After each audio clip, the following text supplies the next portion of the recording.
সুপ্রিয় শিক্ষার্থীবৃন্দ, আসসালামু আলাইকুম। আমার প্রীতি ও শুভেচ্ছা জানিয়ে আবারও শুরু করছি ব্যবস্থাপনা প্রথম পত্রের ক্লাস। আজ আমি যে বিষয়ে আলোচনা করব সেটা হলো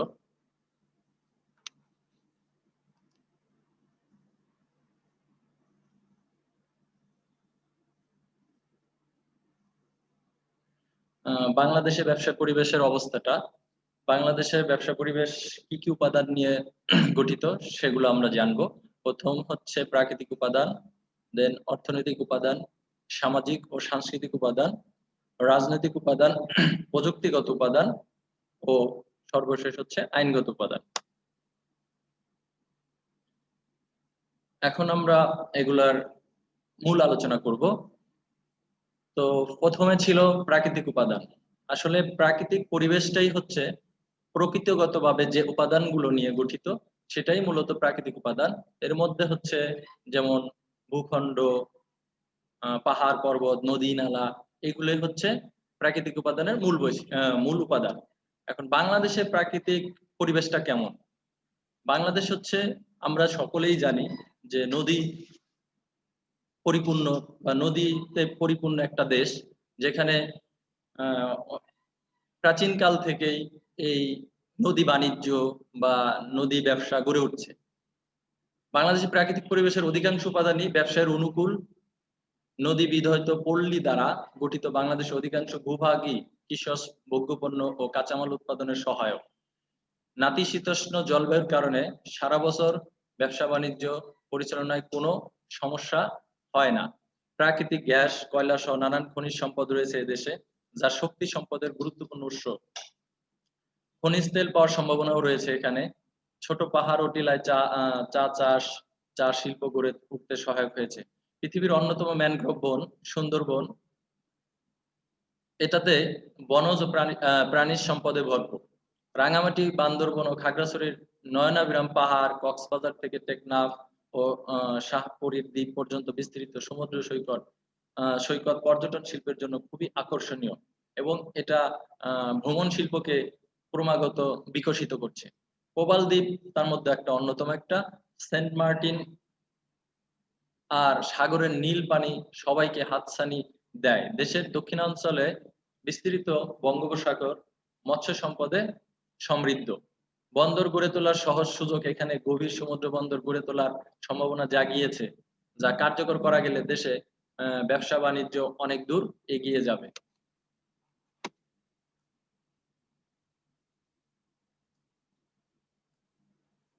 এরপরে হচ্ছে অর্থনৈতিক উপাদান। বাংলাদেশের অর্থনৈতিক পরিবেশের কিছু উপাদান ব্যবসা উন্নয়নের সহায়ক হলেও অনেক উপাদানই এক্ষেত্রে বড় ধরনের বাধা হয়ে আছে। প্রায় ১৬ কোটি লোকের এই দেশ নিঃসন্দেহে একটা বড় বাজার, যা ব্যবসার জন্য খুবই গুরুত্বপূর্ণ। সস্তা শ্রমিক শিল্প গড়ার সহায়ক, যা দেশি ও বিদেশি উদ্যোক্তাদের কাছে খুবই আকর্ষণীয়। তবে জনগণের মাথাপিছু আয় তুলনামূলকভাবে কম হওয়ায় সঞ্চয় ও মূলধন গঠনের হার কম, ফলে বিনিয়োগ ও আশাব্যঞ্জক নয়। অর্থ ঋণ ব্যবস্থা দুর্বল। ব্যাংকগুলোর কার্যক্রম শহরগুলোতে সীমাবদ্ধ, অর্থাৎ গ্রাম অঞ্চলগুলোতে এখনো ব্যাংক বা ব্যাংকিং যে সেবাটা এখনো সেভাবে পৌঁছায়নি। অতিরিক্ত সুদের হারও ব্যবসায়ীদের জন্য একটা বড় ধরনের সমস্যা। তবে এদেশের প্রচুর মানুষ বিদেশে কর্মরত থাকায় জনশক্তি খাতে রপ্তানি আয় ও প্রবৃদ্ধি আশাব্যঞ্জক। দেশের মানুষগুলোকে মানব সম্পদ হিসেবে গড়তে পারলে এটাই অর্থনীতির ভিত হতে পারত। অর্থনৈতিক দুর্বলতা যা রয়েছে তার অধিকাংশ দেশের আহ অর্থনৈতিক অব্যবস্থার শিকার। এটা দূর করতে গেলে দ্রুত এর উত্তরণ সম্ভব হবে আশা করা যায়। এরপর হচ্ছে সামাজিক ও সাংস্কৃতিক উপাদান। বাংলাদেশের সামাজিক ও সাংস্কৃতিক উপাদান কিছু ব্যতিক্রম বাদ দিলে তা ব্যবসায়ের ক্ষেত্রে মোটামুটি অনুকূলই বলা চলে। ছোট এ ভূখণ্ডে জনসংখ্যার চাপ সমস্যার কারণ মনে করা হলেও এটা সত্য যে এ কারণে এই দেশটির বড় বাজার আকর্ষণীয়। অর্থাৎ জনসংখ্যা, অনেকেই বলে থাকে যে জনসংখ্যা একটা বড় সমস্যা, কিন্তু এই জনসংখ্যাকে যদি প্রপার হিউম্যান রিসোর্সে কনভার্ট করা যায় তাহলে সেটা দেশের জন্য আশীর্বাদ হবে। শিক্ষিতের হার কম হওয়াটা নেতিবাচক, তবে এটা বৃদ্ধির জন্য শুধু কথা না বলে কার্যকর প্রচেষ্টা চালালে এক দশকের মধ্যেই তার উন্নতি সম্ভব। তাই সামাজিক ও সাংস্কৃতিক উপাদানটা হচ্ছে বাংলাদেশের জন্য মোটামুটি ভাবে অনুকূলেই আছে। এরপরে হচ্ছে রাজনৈতিক উপাদান। ব্যবসা বাণিজ্যের উপর রাজনৈতিক পরিবেশের উপাদানের নেতিবাচক প্রভাব বাংলাদেশে বিশেষভাবে লক্ষণীয়। বিশেষ করে রাজনৈতিক পরিবেশের একটা বড় সমস্যা হলো যে আমাদের দেশের সরকার ব্যবস্থা দেখা যায় একই সরকার বারবার টিকে থাকতে পারে না। আর এই না টিকে থাকার কারণেই পরিস্থিতিতে বিরোধী দল হরতাল ডাকে, অবরোধ ডাকে, ফলে ব্যবসা বাণিজ্যের উপর একটা বড় ধরনের নেতিবাচক প্রভাব পড়ে। আবার আরো কিছু আছে, দুর্নীতি, সন্ত্রাস, চাঁদাবাজি, আইন শৃঙ্খলার পরিস্থিতি, অস্বাভাবিক অবস্থা, এগুলো হচ্ছে বাংলাদেশের ব্যবসার জন্য ব্যাপক একটা সংকট বা সমস্যা তৈরি করে। এরপরে আমরা যে উপাদান নিয়ে আলোচনা করব সেটা হলো প্রাকৃতিক উপাদান।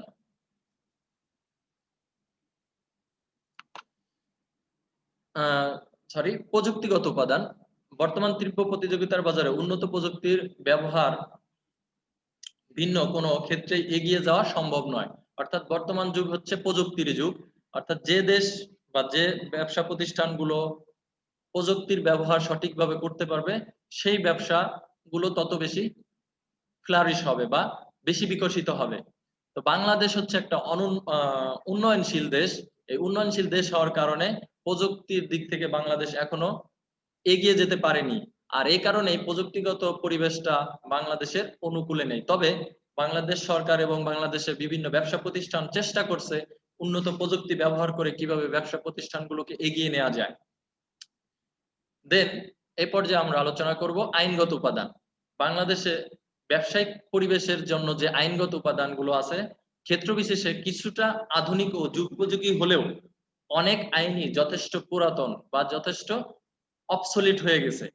বাংলাদেশে ফর এক্সাম্পল বাংলাদেশে পণ্য বিক্রয় আইন 1930 সাল, সেটা আজ থেকে অনেক দিন আগেকার কথা, বাট এই আইনটা এখন চেঞ্জ করা দরকার। কারণ বর্তমান যুগ তথ্য প্রযুক্তির যুগ, অনেক পরিবর্তন হয়েছে অনেক কিছুই। সেই জন্য এই আইনটা এখন পরিবর্তনের জন্য দাবি রাখে। তারপর হচ্ছে হস্তান্তরযোগ্য দলিল আইন, যেটা হচ্ছে 1981 সালে তৈরি করা হয়। তারপরে সাধারণ বাহক আইন 1865 সাল, সেটা এখনো বলবৎ আছে। সো এই আইনগুলো সেই প্রাচীনকালের হওয়ার কারণে বর্তমান যে পরিস্থিতিতে নতুন আইন তৈরি করা দরকার, সেগুলোর সাথে সংযোজন করে এটাকে একটা যুগ উপযোগী আইনে পরিণত করা দরকার। সো এইগুলোই হচ্ছে বাংলাদেশের ব্যবসায়িক পরিবেশের অবস্থা। এখন আমি আলোচনা করব সেটা হচ্ছে বাংলাদেশের ব্যবসায়িক পরিবেশের উন্নয়নের সমস্যা। অর্থাৎ বাংলাদেশে বিভিন্ন পরিস্থিতি বা বিভিন্ন সমস্যা দ্বারা জর্জরিত এবং এই সমস্যাগুলো কিভাবে সংকুলন করা যায় সে কল্পে বাংলাদেশের জনগণ, বাংলাদেশ সরকার চেষ্টা করছে। তারপরেও কিছু কিছু সমস্যা রয়ে গেছে, যে সমস্যাগুলো আমরা এখন জানবো। তার মধ্যে অন্যতম সমস্যা হচ্ছে রাজনৈতিক অস্থিতিশীলতা, অবকাঠামোগত দুর্বলতা, সরকারি ভূমিকার দুর্বলতা, আর্থিক ও অন্যান্য সহযোগী প্রতিষ্ঠানের দুর্বলতা, শিক্ষা ও সচেতনতার অভাব, সুশাসনের অভাব। এইগুলোই হচ্ছে বাংলাদেশ ব্যবসা পরিবেশের উন্নয়নের অন্যতম সমস্যা। এখন আমরা এগুলা বিস্তারিত আলোচনা করব। রাজনৈতিক অস্থিতিশীলতা। রাজনৈতিক অস্থিতিশীলতা বলতে আমরা কি বুঝি? রাজনৈতিক অস্থিতিশীলতা বলতে আমরা বুঝি যে একটা সরকার দীর্ঘস্থায়ী ভাবে না থাকতে পারে। অর্থাৎ এক সরকার চেঞ্জ হয়ে আরেক সরকার আসলে দেখা যায় ওই সরকার এসে এই কিছু আইন পরিবর্তন করে দিয়েছে বা কিছু নিয়ম নীতি চেঞ্জ করে দিয়েছে, ফলে ব্যবসায়ীদের মধ্যে একটা বিশৃঙ্খলা তৈরি হয় এবং ব্যবসায়ীরা আইনগুলোর সাথে খাপ খেয়ে নিতে বা ওইগুলো মেনে নিতে তাদের অনেক কষ্ট হয় বা অনেক কি বলে অর্থ ব্যয় করতে হয়। এটা একটা বড় সমস্যা। তবে স্বাধীনতার পর থেকে এ পর্যন্ত সরকার পরিবর্তনের কোনো স্বাভাবিক পন্থা এখনো কার্যত গড়ে না ওঠায় সবসময় এক ধরনের অস্থিরতা লক্ষ্য করা যায়। রাজনৈতিক দলগুলোর মধ্যকার পারস্পরিক অবিশ্বাস, অশ্রদ্ধা প্রায়ই রাজপথকে উত্তপ্ত করে তোলে। সরকার ক্ষমতায় টিকে থাকার জন্য নতুন নতুন প্রচেষ্টার পাশাপাশি দমন ও পীড়নের পথ বেছে নেয়। এতে দেশের ইমেজ নষ্ট হয়, সুষ্ঠু ও স্থিতিশীল পরিবেশের অভাবে ব্যবসায়ের স্বাভাবিক উন্নয়ন ও বিনিয়োগ বাধাগ্রস্ত হয়ে থাকে। দেন হচ্ছে অবকাঠামোগত দুর্বলতা। যেহেতু বাংলাদেশ একটা উন্নয়নশীল দেশ, তাই অবকাঠামোগতভাবে বাংলাদেশ অনেকটাই পিছিয়ে আছে। যেমন রাস্তাঘাট, কলকারখানা, আহ বড় বড় ভবন, এইগুলাতে বাংলাদেশ এখনো পিছিয়ে আছে। আর এই পিছিয়ে থাকার কারণেই একটা বড় সমস্যা তৈরি হচ্ছে ব্যবসার ক্ষেত্রে। ব্যবসাটা তাদের স্বাভাবিক গতি বজায় রাখতে পারতেছে না। যেমন আমরা যদি বলি যে রাস্তাঘাটের উন্নয়নে যদি রাস্তাঘাট, গ্যাস, বিদ্যুৎ, পানি সরবরাহ ইত্যাদি সুবিধার বিঘ্ন হয়, তাহলে দেখা যায় কি ব্যবসায়ীরা তাদের পণ্য উৎপাদন বা তাদের শিল্প কারখানাগুলো সচল রাখতে ব্যর্থ হয়। ফলে তারা তাদের কাঙ্ক্ষিত লক্ষ্য অর্জন করতে পারে না। বাংলাদেশে অবকাঠামোগত সমস্যা প্রাকৃতিক অপ্রাকৃতিক বিভিন্ন সুবিধার কাজে লাগানোর ক্ষেত্রে অন্তরায় বা এইটা একটা প্রধান প্রতিবন্ধক হিসেবে কাজ করে থাকে। এটা হচ্ছে সরকারি ভূমিকার দুর্বলতা। অর্থাৎ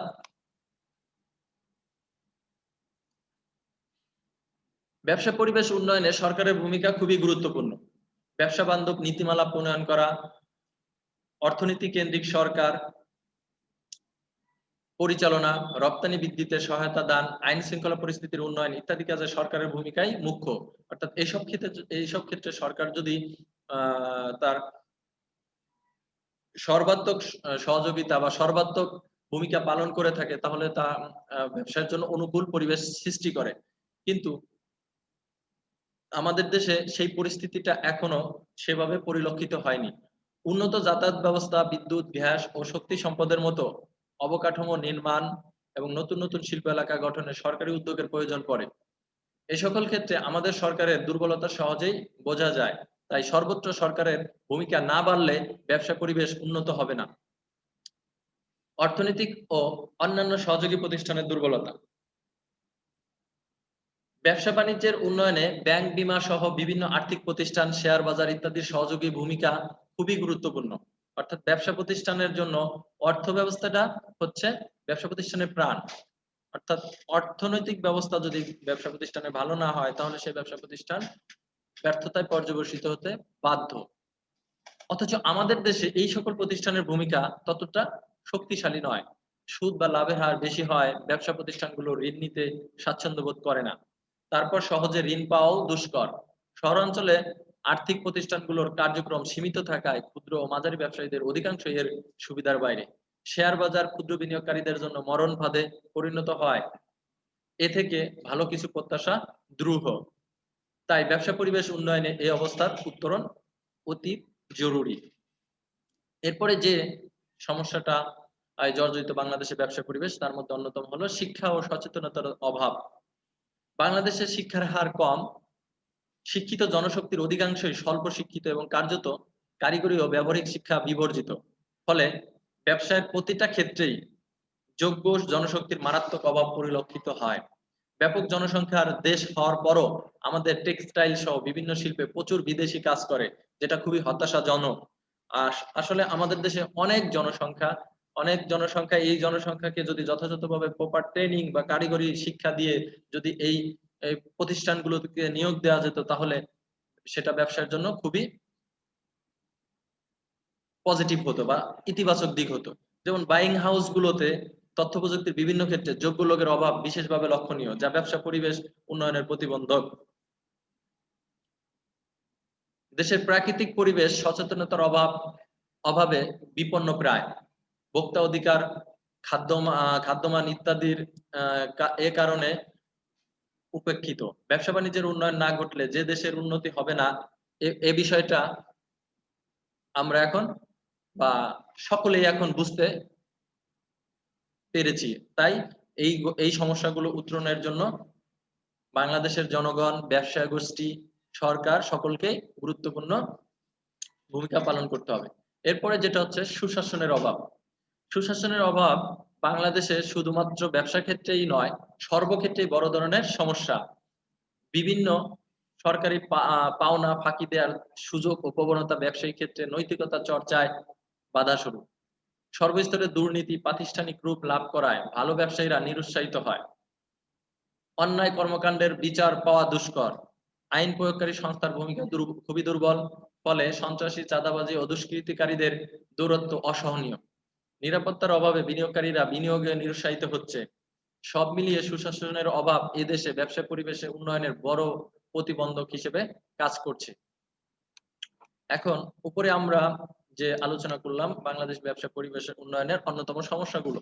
এখন কি করলে বা কি উপায়ে এই সমস্যাগুলো থেকে আমরা বের হয়ে আসতে পারবো বা এই সমস্যাগুলো থেকে আমরা উত্তরণ এই সমস্যা থেকে আমরা ওভারকাম হতে পারবো, সেই উপায়গুলো আমরা এখন আলোচনা করব।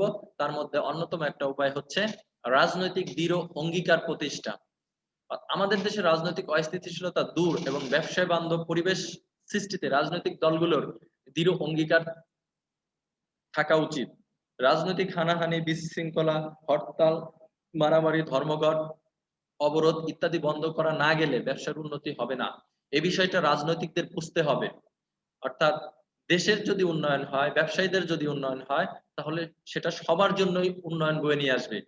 সো ক্ষমতায় যাওয়া শুধুমাত্র লক্ষ্য না হয়ে দেশের অগ্রগতি, অর্থনৈতিক উন্নতি ঘটতে পারে একবার ঘটতে পারে, এই সকল বিষয়টা মাথায় রেখে সকলকে ঐক্যবদ্ধভাবে কাজ করতে হবে এবং দৃঢ় অঙ্গীকারবদ্ধ হতে হবে। তাহলেই দেশের উন্নয়ন সম্ভব, ব্যবসায়ের উন্নয়ন সম্ভব। এরপরে আমরা যেটা আলোচনা করব সেটা হচ্ছে অবকাঠামোগত উন্নয়ন। অর্থাৎ দেশের ব্যবসা পরিবেশকে এগিয়ে নিতে অবকাঠামোগত উন্নয়ন অপরিহার্য। মানুষ ও মালামাল দ্রুত চলাচলে রাস্তাঘাটের উন্নয়ন প্রয়োজন। গ্যাস ও বিদ্যুতের সংকট এবং নতুন সংযোগ পেতে হয়রানি দূর হওয়া দরকার। বন্দরে জাহাজের জট আমদানি ও রপ্তানির গতিকে স্লো করে বা ধীর করে দেয়। তাই একক বন্দরের উপর নির্ভরতা কমানো এবং গভীর সমুদ্র বন্দর প্রতিষ্ঠা এখন সময়ের দাবি।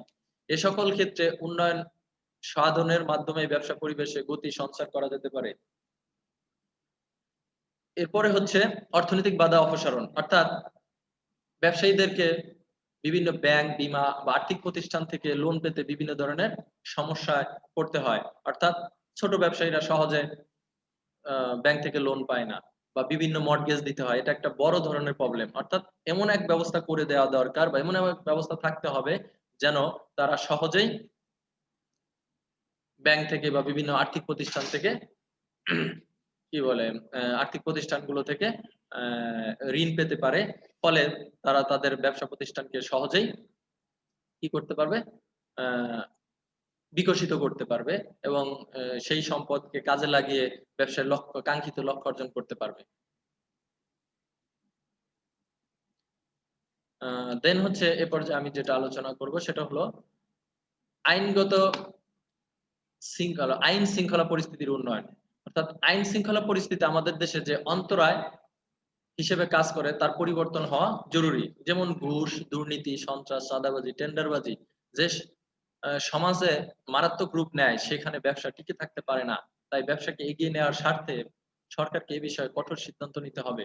সরকারকে এই বিষয়ে ব্যাপক জনমত গড়ে তুলতে হবে। দল নিরপেক্ষভাবে আইনের প্রয়োগ ঘটাতে হবে। যেই পর্যায়ে থাকুক না কেন, আইন লঙ্ঘন করলে রেহাই পাওয়া যাবে না। সকল পর্যায়ে তার সুস্পষ্ট বার্তা দিতে হবে। ঘুষ ও দুর্নীতির বিরুদ্ধে উচ্চ মহলে সুস্পষ্ট অঙ্গীকার ও উদাহরণ সৃষ্টি করতে হবে। যদি এগুলো করা যায় তবে ব্যবসা পরিবেশে ইতিবাচক প্রভাব সৃষ্টি হবে। প্রযুক্তিগত উন্নয়নের প্রতি গুরুত্ব আরোপ। অর্থাৎ বর্তমান যুগটা হচ্ছে বিজ্ঞানের যুগ বা প্রযুক্তির যুগ। এই প্রযুক্তিটাকে সঠিকভাবে ব্যবহার করে ব্যবসায়ীদেরকে এগিয়ে যেতে হবে। অর্থাৎ প্রযুক্তিটাকে তাদের ব্যবসায়িক পণ্য উৎপাদনের ক্ষেত্রে, বিজ্ঞাপনের ক্ষেত্রে বা শিল্প কারখানাগুলোতে ব্যবহার করতে হবে, যাতে অধিক উৎপাদন করে এই কম্পিটিটিভ বাজারটাতে টিকে থাকা সম্ভব হয়। দেন যে উপায়ে ব্যবসার পরিবেশ উন্নয়ন করা যায় তার মধ্যে অন্যতম হচ্ছে মানব সম্পদের উন্নয়ন। মানব সম্পদের উন্নয়ন বলতে কি বোঝায়? আমাদের দেশ হচ্ছে জনসংখ্যায় পরিপূর্ণ, কিন্তু অনেক ক্ষেত্রেই দেখা যায় তারা বিভিন্ন প্রশিক্ষণের অভাবের কারণে অদক্ষ হয়ে থাকে বা বিভিন্ন দিক নির্দেশনার কারণে অদক্ষ হয়ে থাকে। তাদেরকে যথেষ্ট প্রশিক্ষণ দিতে হবে। তাদেরকে আহ কি বলে এই বিশাল জনগোষ্ঠীকে শিক্ষিত করে তুলতে হবে। তাহলেই কি বলে ব্যবসা পরিবেশটা আমাদের অনুকূলে আসবে। দেন হচ্ছে সরকারি অব্যবস্থা দূরীকরণ। এটা একটা গুরুত্বপূর্ণ উপায়। আমাদের দেশে যে কোনো সরকারি পরিষেবা পেতে যে অতিমাত্রায় বিলম্ব হয় তা ব্যবসা পরিবেশ উন্নয়নে বাধার সৃষ্টি করে।